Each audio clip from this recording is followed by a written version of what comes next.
Hi, everybody, and welcome back to yet another cracking installment of the Matt Brown Show. This is the Built in Colorado series because it's so rad. I'm like changing the name of the state.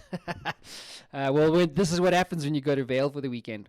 But anyway, with me on the line is an amazing founder doing amazing things, and so I'm super privileged and honored to have him here. His name is Paul Lippe, I think I'm saying that right, or Paul Lippe. We'll get into the pronunciations in a moment. But you are the founder and CEO of xMentium. Welcome to the show. Thank you. It's Lippe, but no big Is it deal. Lippe? There's no correct way to pronounce it, so no worries. Is it the Lippe or Lippe or Leap? People take liberties with it, which is fine. Yeah, especially if it's on my show, I can do what I want. There you go. But listen, it's great to have you here. It's been a while in the making, so thanks for being here. Paul, for our viewers around the world who haven't heard about you and your incredible background, I'd love for you just to fill them in, just a little bit about your background and hit us with the origin story to xMentium. Sure. So I worked in politics for a while before I went to law school, and then when I got out of law school, I had wanted to kind of go to the West, and my then girlfriend, now wife of many years, was from Colorado, so we decided to come here, thinking that Denver and Boulder would be, kind of a fast-growing tech area. Long story short, I ended up moving to Silicon Valley for quite a while and spent a lot of time there, and now I'm back here. So there are obviously different paths to these things. I was general counsel of a software company, and so saw the challenge of companies working together more effectively through contracts and other documents. And so that's how we kind of got the idea for xMentium, working with other mostly larger Silicon Valley type companies on which do tens of thousands of agreements and hundreds of thousands of documents a year, and how do you make that simpler and more effective? Mm-hmm. So what is the problem, Paul, that you guys are solving, just in a tweet or in a statement? What is what? I know it's hard, but what is the issue? Companies need to interoperate, so they need to work together. And most companies, people don't necessarily go out of their way to be clear or have accountability, and so they tend to describe what they're going to do poorly sometimes.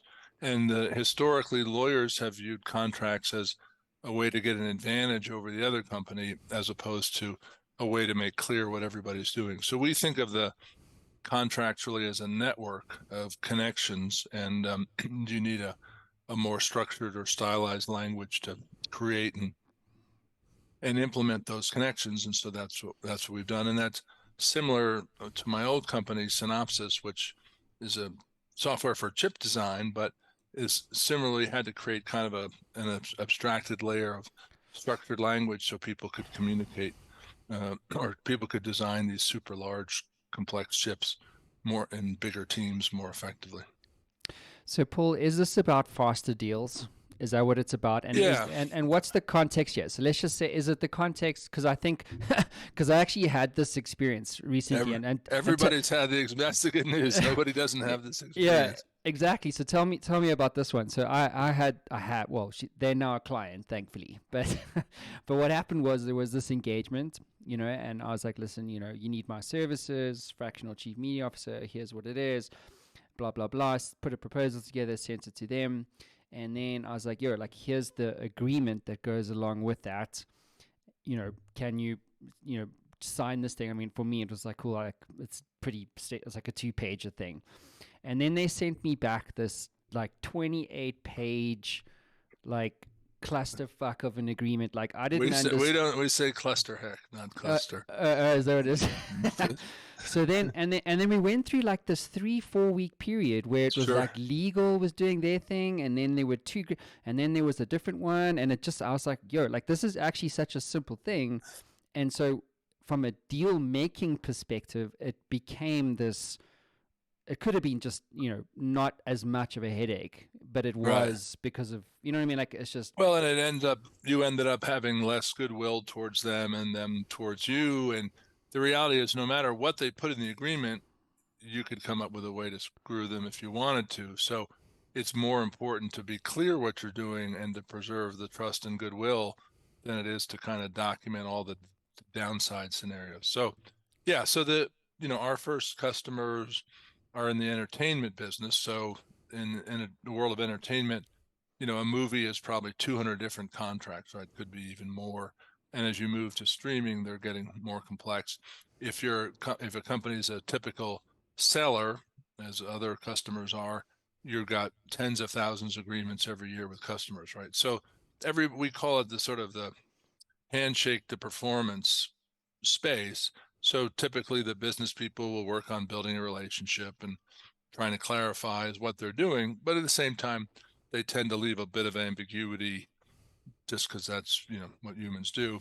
And then exactly what you described, they kind of hand it off to the lawyers, and then the lawyers will introduce low probability events, or they won't understand the deal, or they'll be looking for leverage or whatever, and all that just adds delay and costs and whatever. So we think it's a multi-$100 billion space. And then if you look at kind of what's driving commerce in the world, more and more stuff is services, like what you're doing. So unless you write down what the service is going to be, it doesn't exist, right? If I'm buying a carload of coal for you, the coal exists, right? More and more businesses international, so you're having to cross boundaries of business practice and culture and language, so you want to be able to translate. And more stuff is intangibles, and there's more and more regulatory complexity around revenue recognition or when you pay commission or whatever. So it's you can sort of think of it as a last mile problem, or the first mile, however you want to describe it, of a supply chain or interoperability network. And it's it's kind of a mess. So we think it's the solution simpler than the problem. So we think there's an opportunity. So, Paul, how is it different from a typical contract management system or process? Sure. Yeah. So my view, having been around this for a while, is the contract management's kind of a category that really hasn't and probably won't kind of work out the way people imagine it, because it's largely been defined by IT organizations and doesn't really recognize what's going on. So we think of it more, we think of it as language collaboration or professional work. And if you look at other fields, for example, medicine, most large medical systems now have an electronic medical record system, right? And that tracks the patient data, but also describes the downstream operations of the hospital. So all the spending in the hospital system, or all the procedures, get initiated in the electronic medical record. And that, if you go up from that, that's basically the doctor, the nurse, seeing a patient, doing their professional pattern matching or diagnosis, and then translating that into a set of what's called orders in the electronic medical record system. And so the same thing is what goes on in other professional domains, where professionals are devising ways of addressing a problem. And then the big change, of course, is the professional can't operate in isolation. You can't say, well, I'm going to do one thing for this patient and not know what it's going to imply for the hospital. In the same way, a big company, you can't say, oh, we're going to do one thing in this contract and not worry about whether we can perform it, or whether it contradicts with our other contracts, or whether it fits our accounting systems or our delivery systems, whatever. So you've got to start to think about these professional work product, but at scale. And the scales now, can be quite enormous, tens or hundreds of thousands of agreements, which define different operations across the organization. So it's, arguably, if you think about it, people still largely use Word and Outlook for, what you call collaborative authoring. And, that's a 35-year-old workflow. And so it's a natural thing to kind of try to turn that into something that looks like other sophisticated collaboration programs, processes. So, Paul, you mentioned Hollywood up front. I'm a great believer in choosing a niche when you're doing something like this, because it's so huge. I mean, services, what kind of services, any type of business, any country, anywhere in the world, any industry. Right. So it's so huge. Why did you choose Hollywood? It's an interesting decision. Well, I would say, to be mildly clever, Hollywood chose us. We didn't choose them. So they're one of the big streamers. is relatively aggressive on this stuff. There's somebody who works there who we've worked with over the years, and we started working with them. And so the entertainment business, so if you include music, obviously TV, movies, streaming, music, and gaming, it's about $1 trillion industry worldwide, which is, say, quite big, but not as big as other verticals, or what we would call other cohorts. And so we've ended up with a bunch of folks from there working with us. And if you sort of think about your basic go-to-market, so they're the large studios are buyers of services, right? They're buying catering, they're buying movie stars, they're buying directors, they're buying screenwriters. And so the buy, all things being equal, it's a little bit easier for what we're doing if you're working with a buyer than the seller. And then you've got this, business model change driven by streaming, growth outside the US, which leads to more multi-language support, and then a down, typically people view entertainment as relatively recession proof, which I think it is, but because of the the business model changes driven by streaming, there's greater desire for efficiency and speed. And so we just kind of lucked into it, and it looks like it'll be a very good customer group for us, and hopefully we can help them a lot in doing stuff better, faster. The other thing is, it's if you think about a movie or a TV series, you're rolling into one project, right? So are we starting shooting in Springfield, Illinois on November 13th? Well, in order to do that, hundreds of deals have to be in place, right? Financing, location, different services, all the talent, all the rights, whatever, right? And so if you're the screenwriter or you're the director, you've got multiple projects you're looking at.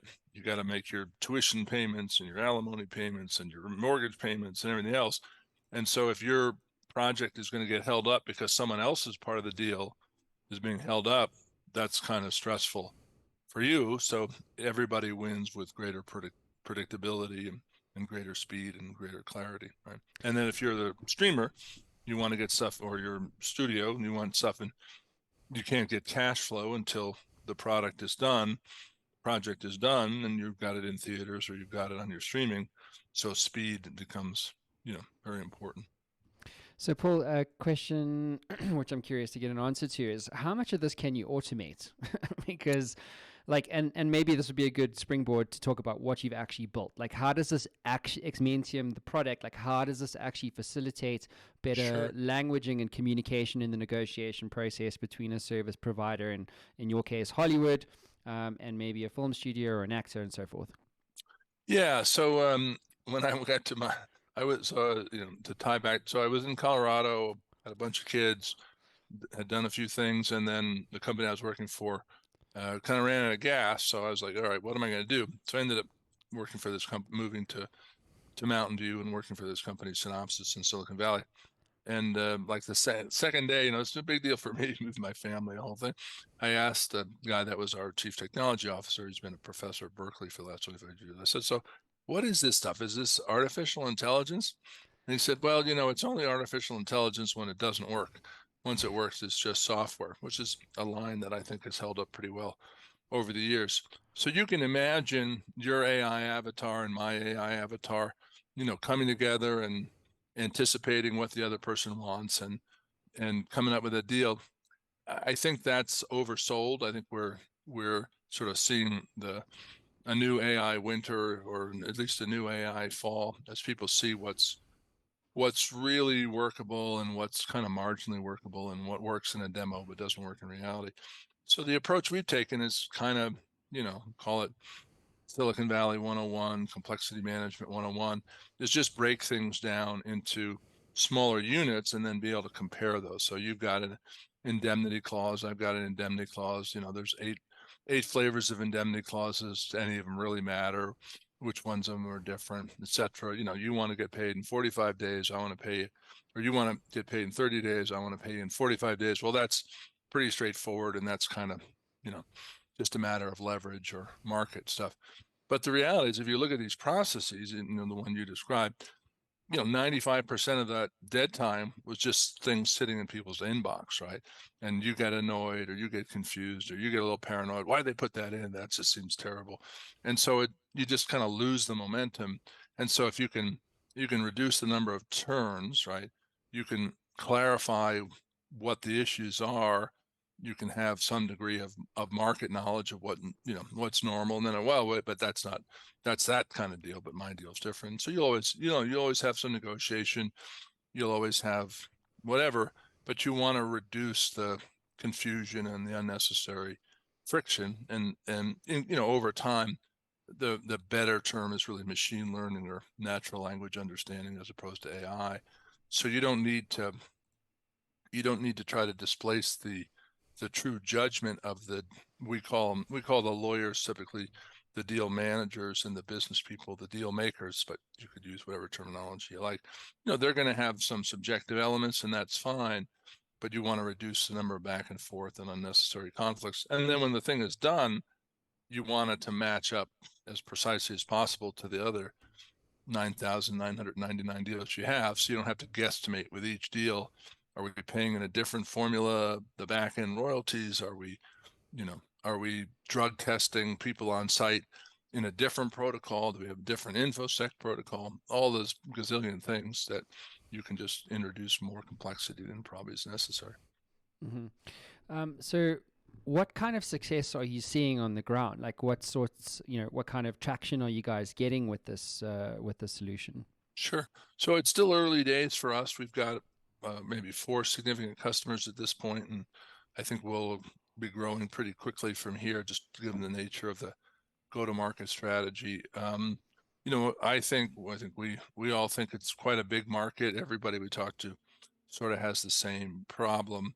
And so, we're working with Salesforce to integrate with the Salesforce solution. So that's a place where a lot of deals get started. Obviously, there had been a lot of success with the e-signature products, and then kind of DocuSign sort of plateaued, and there's some, there may be open source or other cheaper ways to do e-signature in the future. But that part of the process has been substantially automated, which tells you, given the right approaches, you can probably automate everything that's going to happen before signature as well. And so that's what we're working towards. But we're heavily focused on the entertainment world, just because that's where we started, and we expect to close a number of deals there, over the next few months, and then the sort of typical tech B2B world that we mostly come from, and then other niches like professional services or other cohorts. Those seem very promising as well. Okay, well, fantastic. So I want to quickly change gears and talk to you about funding. So you guys have raised, according to my amazing partners, Crunchbase, $2.7 million. And your last round was closed in August, so that's pretty recent. How did you find raising in the current market pool? What was your experience at the coalface? Yeah, we've raised a lot, more than twice that 2.7 number. So a couple things. So I've got a pretty good network. I ran the corporate venture fund in my old company, which was very successful. And then our development team is in Calgary. So I think at some level, it's not crazy to claim we have sort of the best of all worlds. We've got good Silicon Valley DNA. We really know that playbook, and we understand the value for sort of extreme ambition in how you approach the market and the company. But our team is in lower cost places, which are more stable for employees. It's not as competitive a hiring market. Obviously the Silicon Valley and other primo tech centers have seen a significant downturn in the last 6 to 9 months, but still a different market. So for that reason, we've always been able to say, look, let's run the company on a kind of fundamental basis of let's get to be profitable as soon as possible. Let's keep our costs down. We're not going to define ourselves in terms of our investors.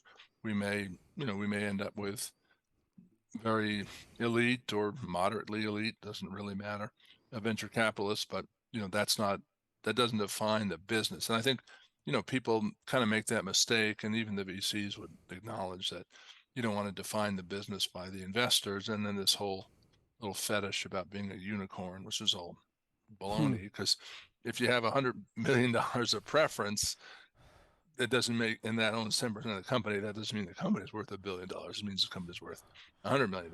Anyway, so because we've been more capital efficient and we kind of know the customers, we've been able to think about fundraising differently, and I suspect, this will increasingly be the norm. Mm-hmm.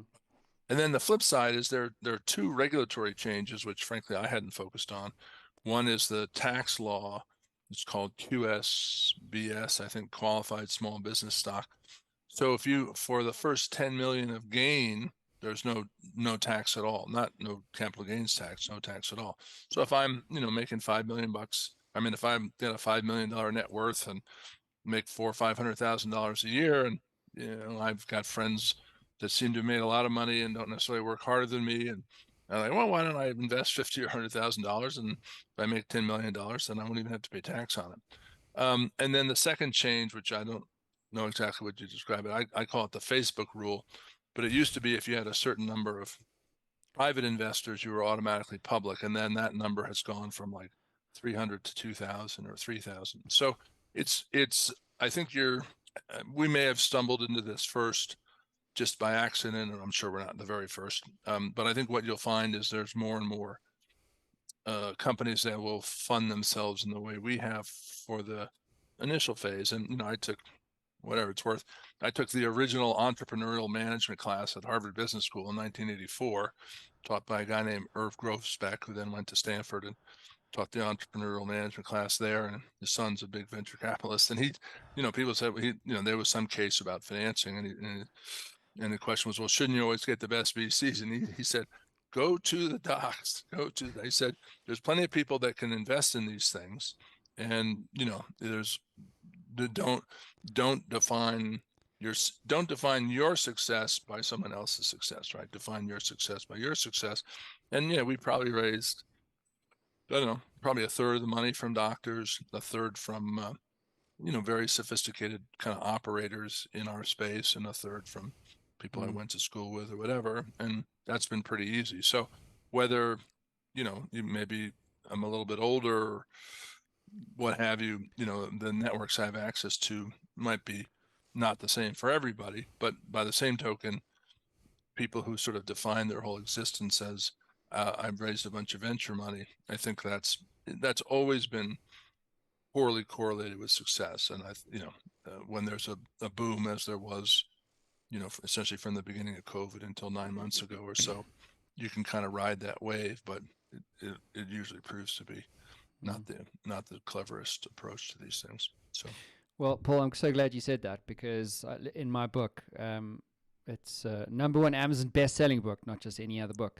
But I actually wrote about this. I spoke about this Silicon Valley narrative, and how we're always, when you read the headlines, like I'm actually going to bring up TechCrunch funding just to prove the point, because this is like a page literally dedicated to news on like how many startups have raised money. So here's one. Tactile raises $20 million to help fintech companies test and deploy decision-making models. Sponsor United secures $35 million. $8.6 million in seed funding for NX, and $16 million to Terso. And so when you read these headlines, it creates this perception, doesn't it, that's what success means. It's like, well, if you haven't raised 10 million or 5 million or 60, whatever it is, like you're not a credible startup. Do you know what I'm saying? And I think it's bullshit, because for every one of those headlines, there's hundreds of thousands of crushed dreams, of startup founders who didn't make it, didn't raise money, and yes, okay, fine, they'll hopefully grow and become better founders. But there's also, on the other side of the coin, there's thousands of businesses that are bootstrapped, growing perfectly well with no funding whatsoever. And then you've got other, startups who are funded through other vehicles, crowdfunding, friend, like it's just, to your point, I just don't think, subscribing to the Silicon Valley must raise shit tons of money, Series BC, you know what I mean? And you must have a WeWork story, WeWork 2.0, you know what I mean? Like No, to be successful, it's rubbish. no, you couldn't be more right. I mean, I literally was on the plane with the guy who invested in Google when he made the investment in Google. So I know what it looks like to do success. And Google and Facebook are very, they're historically anomalous in terms of the scale of success, but they're also historically anomalous in terms of the business model, right? And so what's happened, and it's just kind of basic finance theory, 102, right? There's only so much money you can put in venture, and venture will continue to have venture returns, right? But Harvard's got money, Stanford's got money, therefore, Slippery Rock State's going to put their endowment money into venture too, right? So you get money chasing returns, and it's not really an asset class in that sense. And then once you have enough money in the space, it's always been a rule of thumb, and I don't think it'll ever break, that if you have 3 reasonably robust startups in a space, one will be the big winner, one will get sold to someone else, and one will be the also ran, right? But if you have 6 or 8 or 10, none of them will win. And that's what's happened is, as more and more money has come into venture, there are more and more companies funded to do the same thing. And the problem is, it just doesn't, the economics only work if you're the dominant winner. And so you're going to just see all these companies end up getting sold, maybe for the value of the preference, maybe less, and trying to win through. So the Reed Hastings book, which I think is a clever book, the blitzscaling, hyperscaling, whatever it is, that was a unique situation where you're building a winner-take-all network at LinkedIn. And yeah, it made sense to put extra money in. Facebook, fundamentally, they could have been profitable early on. Google could have been profitable once they figured out the advertising model, but they went for scale as well.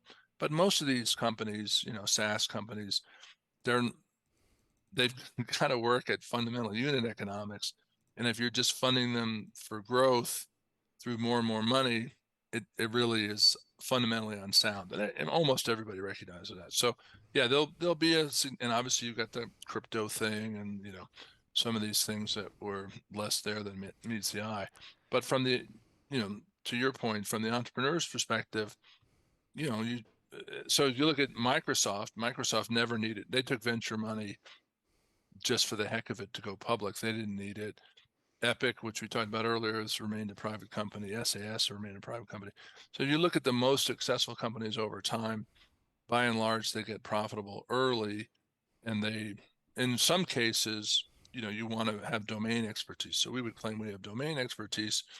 Therefore, if you're coming out of Y Combinator or something, you're 29-year-old, postdoc, and you know something about a technology, but you don't know anything about creating the company, then having the venture capitalists is great. And if we have venture capitalists for us, that'll be fine too. They'll be helpful, but they're not the game, right? You lose sight of what the game is, which is solve a problem for a customer and rinse and repeat. So yeah, I just on the book blitzscaling, I got about 15 pages in and I put it down, and I was like, this is rubbish, because it's like it only paints such a small it only paints the truth about such a small piece of the whole startup ecosystem. And it's like, also, if you're not Airbnb, like, it's not relevant. You know what I mean? Yeah, no, I think that, so most SaaS, if you think about a SaaS company, it's the most common category of startup, right? So basically, they're automating some business process, right? They're doing something that you could do on Excel if you wanted to, or Smartsheet or Airtable, right? And so they're all following the same thing as if they're natural networks and winner take all. And by definition, if multiple things are funded to be winner take all, none of them are going to be winner take all. So and as soon as you go to the VCs in that way, you kind of put the category on the radar, and then you set up this negative dynamic. So yeah, I don't know what Reid Hoffman is claiming these days on how often his model works, but it was an interesting story. And obviously thinking about scale and what does it take to get scale is a useful discipline, and it's great if you can exercise it, but having that as the only goal I think Mm. often would miss the mark. Yeah, I just think like I'm tired of Airbnb as the go-to flag. You know what I mean? It's like and Uber. It's like, okay, dude, like where are the others? You know what I mean? Where the that was so amazing that followed the Blitzscale story that then did the thing and they scaled and then now I'm using it and everybody else I know is using it. You know what I mean? Like Right. and then it's like, well, but we only ever go back to like the same 12 case studies. Like I know there are other unicorns. I get that. But they didn't do it that way. Do you know what I I mean? talked I talked to one of the Airbnb guys the other day, and I said, when I met my wife, she was working for the alumni magazine, and so alumni magazines of I think most schools have had, professor's cottage on Martha's Vineyard available 3 weeks. So the Airbnb model was making money as a classifieds model for at least 50 years that I'm aware of, or 40 years before Airbnb came along. So they did something, Uber, people had ways of doing ride sharing, whatever. So they figured out how to scale it, and they understood what you might call the latent demand or the latent unused asset. I forget the buzzword they use. I've got extra room in my house, or I've got a house that I'm not in, I can rent it, and so that was great. And I personally, I like Airbnb a lot. Uber, it's usually fine.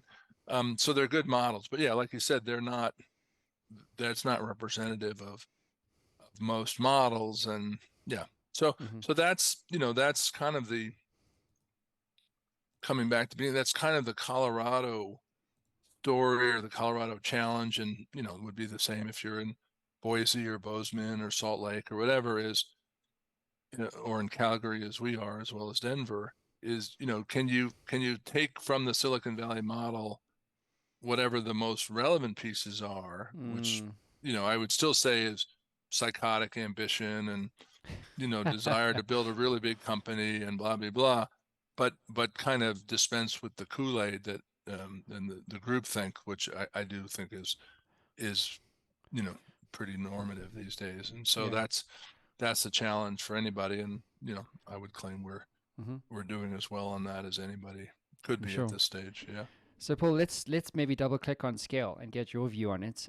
What do you think scaling responsibly means? Because I think also if you subscribe to the blitz scale at all costs narrative, I don't think many founders, if they haven't been there, fully appreciate what that puts them through. You know what I mean? And because it's like, oh shit, we're actually scaling irresponsibly. You know? Yeah. Hard So, to know. Yeah. Well, so if you look at LinkedIn, again, there were professional societies, there were Rolodexes, people had ways of interacting with each other before. What changed, in my view, always, so once the web came along, you had more information about companies, and you had a very limited number of executive profiles that were typically the company's website, right? mm, So the individual didn't really have a profile, except if you were essentially an officer of a public company. So from an individual's point of view, it was better to have more visibility. You could get hired, you build your brand, give you leverage internally. And then, it's fundamentally easier than exchanging business cards and an event and trying to keep up with people. And then when people change jobs, it's easier. So, it's a valuable service. And then clearly, I tried to start sort of a LinkedIn for lawyers at the same time, and there had been a LinkedIn for lawyers called Martindale Hubbell, which was the original directory service, which was probably a profitable business, probably more profitable than LinkedIn until, well into LinkedIn's life, because it's fundamentally a super profitable business, right? So the other thing that they figured out, which, to their credit, is one network will rule them all. So you don't really have doctors in LinkedIn, but kind of everybody else is in LinkedIn. It's not like you got the American Physical Society and the chemical engineers and the teachers all having their own little networks, right? I mean, they have different things. So that was clever, and they obviously built a good business and sold it to Microsoft, whatever. So hats off to them. mm-hmm. So the question is, what's for whatever your business is, what's the true network scale, and do you want to go essentially unnaturally fast after that, right? And I mean, look at Ford Motor. he figured out how to scale quickly, built a dealer network, built the supply chain, built the this, that. But he said the only color you can have is black, right? So then they controlled the manufacturing by limiting, and then, surprise, 10 years later, General Motors came along and took share from Ford because they had more variety in their cars, right? So, nobody gets these things exactly right. You got to keep it as simple as possible and no simpler, which I'm not sure anybody really knows. So, yeah, but if I don't, I think the test is really, at a minimum, are you cash flow positive within, so if Uber's cash flow positive in San Francisco, and it costs them $10 million to open in LA and $30 million to open in Jakarta, whatever, well, then that's a financing problem. But if they're never cash flow positive within a semi-mature segment or cohort, then it just tells you they're burning money, which it turns out, for example, that all these food delivery things are just burning money, right? There's no fundamental economics to those businesses. They only exist if they can raise the money to burn. So yeah, there was one founder who raised 400 million and didn't make didn't generate a single dollar in revenue off of it. Yeah, I don't know. You turn around. I mean, yeah. So for us, I don't know how big your consulting engagement was. Say it was $20,000, right? Yeah. So if we showed up and said, we can take the pain out of a $20,000 gig for $400, you would have said sure, right? So that's the very simple unit economics that makes sense. Once you raise all the money, then we're a unicorn. I'm on the phone with my cousin telling him how rich I am, and now we're hiring all these people to hire people, and we're getting more space. I mean, all that shit is just a distraction, right? And it almost never works out. It's very exceptional, but to some extent, it's in the venture capitalist's interest to take those risks, because if they can raise a ton of money, they'd rather put more to work and have one screaming success out of 5 and kind of take the risk. Although I think that trend has probably reversed itself somewhat substantially in the last 9 months or so. Hold on a second. There you go. So, Paul, I just want to have a bit of fun with you here.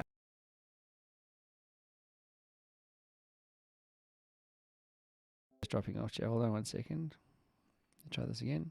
Okay, cool. So, Paul, I want to have a bit of fun with you for a moment. And if I could give you the keys to the Matt Brown Show time machine, and you could go back to yourself on day 1 of this startup, what advice would you give yourself about building this business? So just what would we have done better? Yes. I think we've gotten lucky. So even the things we didn't do optimally, we have worked out. Probably focus on entertainment more sooner. Although we more or less tried to do that. We've been very lucky. The team, which, like I said, development team's heavily in Canada.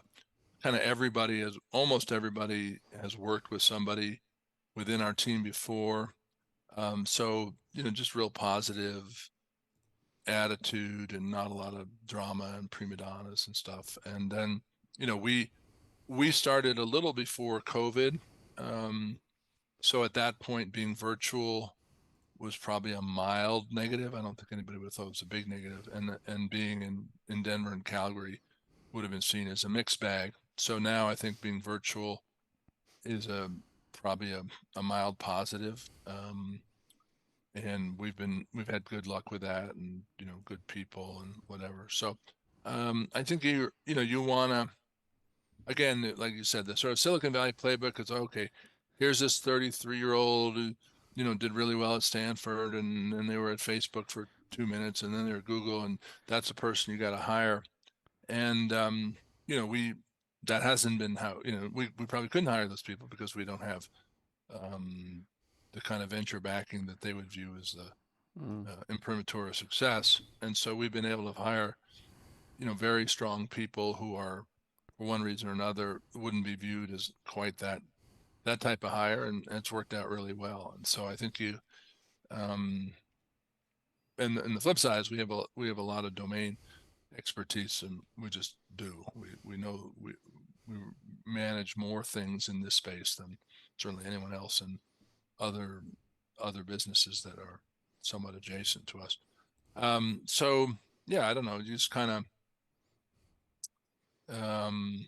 follow your intuition, follow your luck, whatever, and then be super quick at self-correcting if you make a mistake. And we've made obviously plenty of mistakes, and none of them have proven to be big mistakes because you still have a business. we're not in position to make. We're too trivial to make big mistakes, so we can only make modest mistakes. Yeah, and I think you gotta, at some level, you gotta believe your own stuff, right? So we said from the beginning we can do this without venture. The conventional wisdom would have been that's impossible. We said from the beginning we had an understanding of the right technology approach. Other people would have said no, that's wrong, and we've been right enough and talked to enough people. So I think there is a fundamental difference when you're approaching a market in which you're arguably a domain expert as we are, versus you kind of got a technology and you're imagining what the market might look like. And then as I said earlier, there's just the Google Facebook model, which is if I can get you to pay attention, I can monetize your attention. That's very different than if I can do something for you, you'll pay me money, right?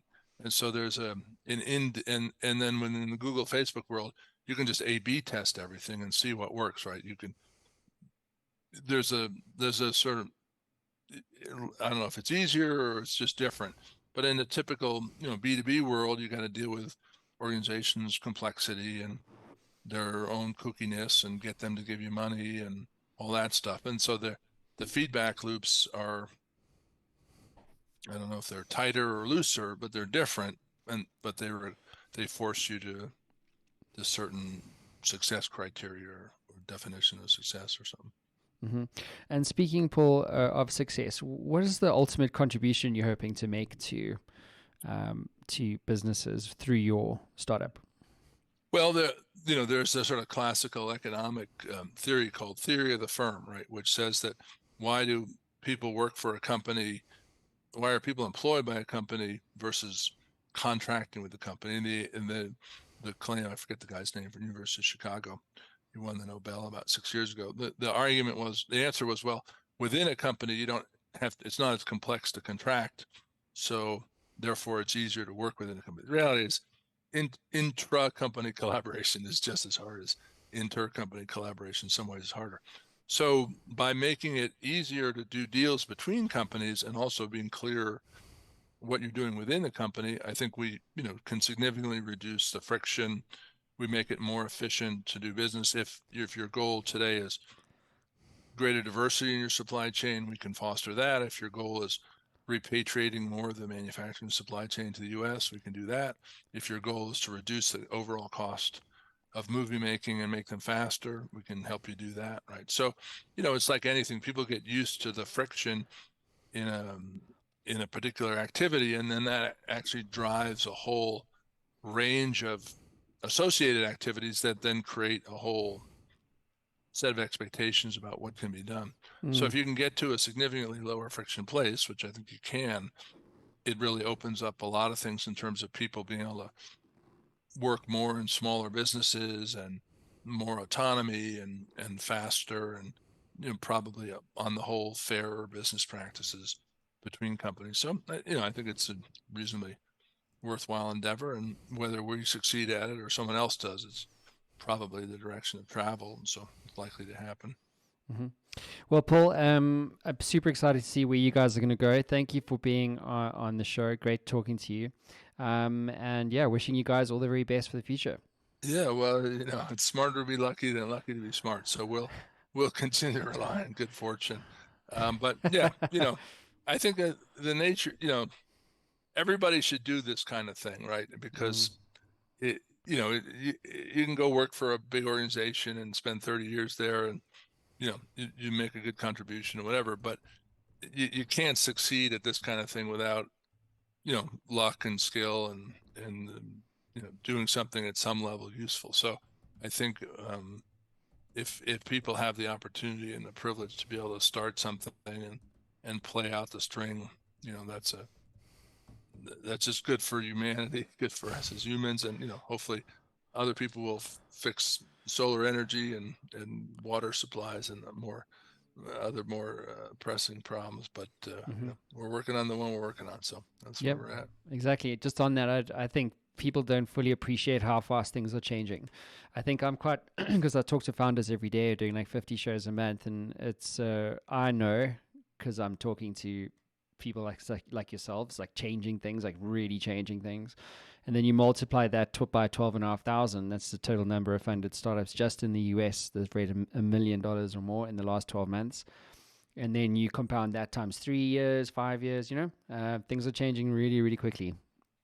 Yeah, there's, we all sort of are used to something, we go to the airport and TSA takes forever, and we just sort of accept that as the norm. And then you come up with a simple idea like TSA pre, and it can go quicker, right? So it's just human nature to sort of take things as a given. And yeah, it'll be interesting to see how different things are in 5 or 10 years, and hopefully better. So we'll see. Well, Paul, wishing you all the best, bud. Great to have Thanks, you here. Matt. All Thanks, right. everyone. Ciao. Take care. Bye-bye. Bye.